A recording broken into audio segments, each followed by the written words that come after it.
बकरी बेखौफ होकर शेरों के साथ चल रही थी। बाबा जी ने यह दृश्य देखकर हैरत से पूछा, तुम्हें इन खूंखार जानवरों से जरा भी डर नहीं लगता? बकरी ने जवाब दिया, कुछ समय पहले एक शेरनी मर गई थी। उसके 2 बच्चे भूखे प्यासे इधर उधर भटक रहे थे। मुझे उन पर तरस आ गया।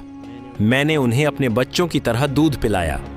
अब वे दोनों जवान हो चुके हैं और पूरे जंगल में ऐलान कर रखा है कि हमारी माँ को कोई मैली नजर से न देखे।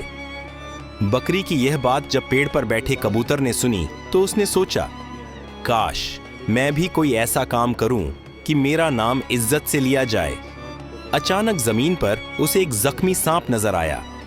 कबूतर फौरन नीचे उतरा, उसके पेट से कांटा निकाला और उसकी मदद करने लगा। लेकिन जैसे ही सांप थोड़ा संभला, उसने पलटकर कबूतर को ही डस लिया। बाबा जी ने कबूतर को जख्मी देखकर पूछा, यह क्या हाल कर लिया तुमने अपना?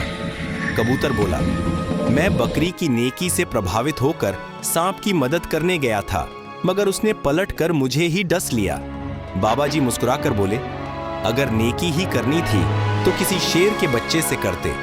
बदजात को नेकी रास नहीं आती।